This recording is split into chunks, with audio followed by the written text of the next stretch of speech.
to Full Plate. We have a very brand new, about to be a huge celebrity chef here at Full Plate. We do an interview with the new Weight Watchers chef, and my very favorite personal trainer, Erica, is here, and she's going to show us how to make granola, and she's got 3 questions to answer from our viewers.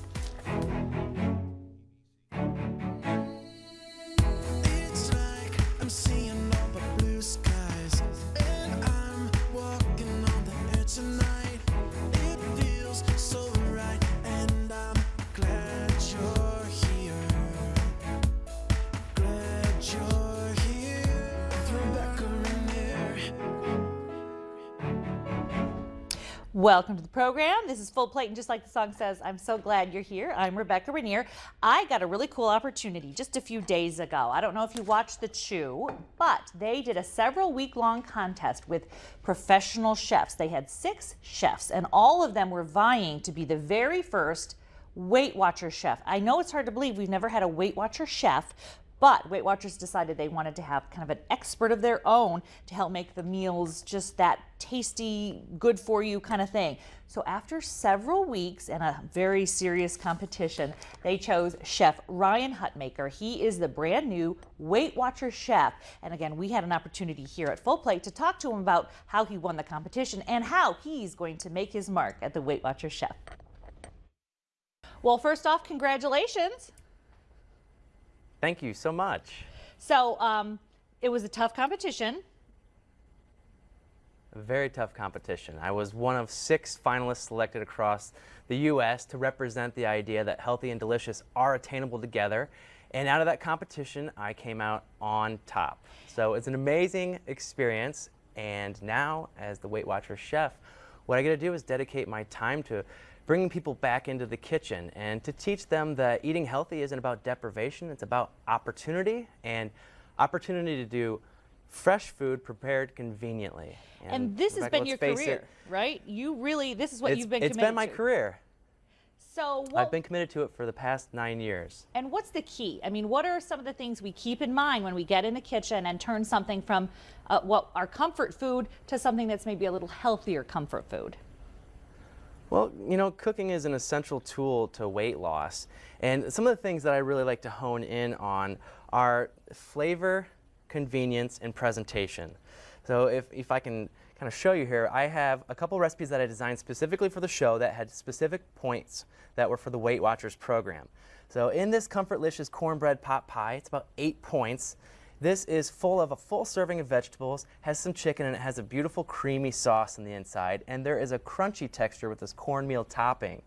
And I think the idea that not everything has to taste like salads, that it's delicate, is really important. This is stick to your ribs right here, and it's perfect. So that's taste and flavor, but convenience is the other factor.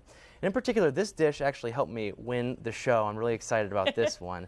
When convenience, we talk about what we can make ahead of time. This whole dish was prepared the day before, and it's just a matter of reheating this beautiful marinated pork tenderloin. And I have an eggplant puree under here that adds that silky component.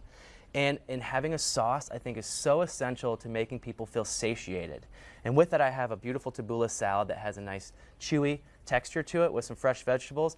And let's face it, like this lemon, this charred roasted lemon, anybody can do. You squeeze that on top and you have a perfect medley of flavors. And lastly, like presentation, right? We eat with our eyes. So my philosophy and Weight Watchers' philosophy is that no foods are off limit. This is about 7 points in the Weight Watchers program. And what it is this layers of love, this angel food cake. It has chocolate angel food cake. It has a little bit of sweetened cream cheese on it. And it has some macerated strawberries and a real chocolate ganache. And I just think it's important to show the idea that, you know, the behaviors that I've learned about myself are, I want comfort food, I want it to be satiating, and I want to feel full, and you can totally do it with these recipes. This is only 12 points for this whole serving right here. That's a huge dinner. It looks like a main course there. Amazing cool. So in the next year as the Weight Watchers chef, what kind of things will you be doing? I'm going to be doing a lot of things, but for right now, the project at hand is connecting to people, sharing my story, relating with them, and teaching them through food that they're not bound to their lifestyle. So I do want to get into it. I looked at your website for Centered Chef, and I had not seen it before. Talk about the Centered Chef, because I found that to be, I mean, I don't know if they use that in consideration for selecting you, but it was really a wonderful philosophy. Talk about the Centered Chef a little bit.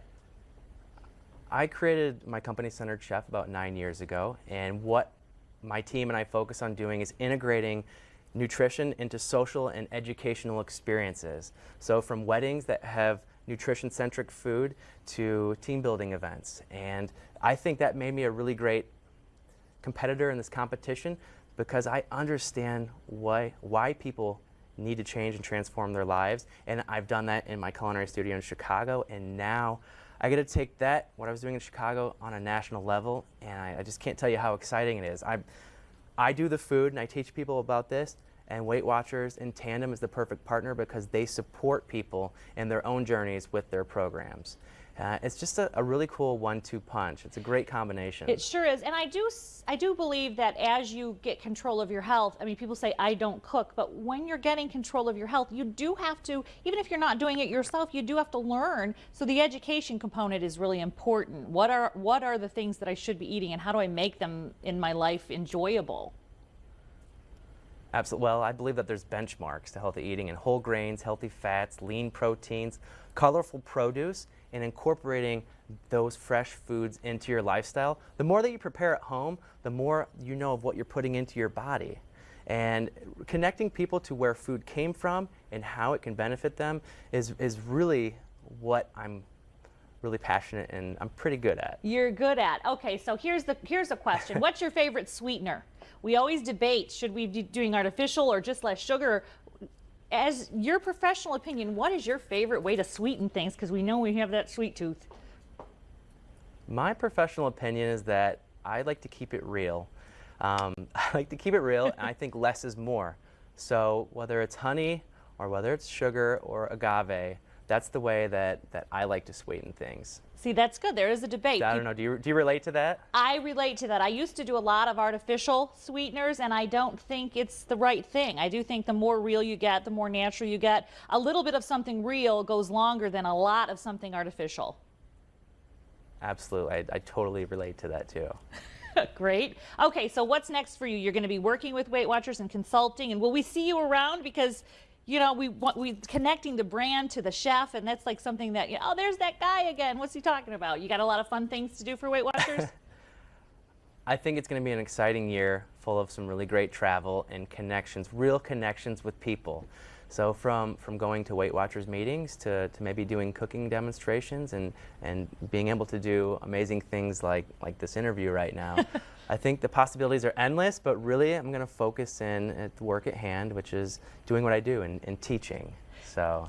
Excellent. Teaching us how to make that fantastic comfort food that's good for us and connect us to the good real food that, you know, that's going to change our diets for the better. Absolutely. You know, Rebecca, to tell you, they can go to thechew.com to find these recipes and learn more about the competition. And for some of the weight management support, they can go to weightwatchers.com to learn all about those tools and all those programs to help them manage and live a healthier lifestyle. Wonderful. That was my next question. We got that taken care of. Make sure you visit the Chew's website and weightwatcher.com. And congratulations. Thank you so much for taking time with us to talk about your exciting win. Thank you. And what kind of sweetener. That's always my question. Thanks, Rebecca. All right. You're welcome. What a nice guy, right? You can see why he won. Has a lot of knowledge and a lot of personality, so we'll be watching him. And again, visit weightwatchers.com and thechew.com for some of his fantastic light recipes. Comfort food that's good for you. Stay with us, though. Something else that's good for us is Erica White, and she's here.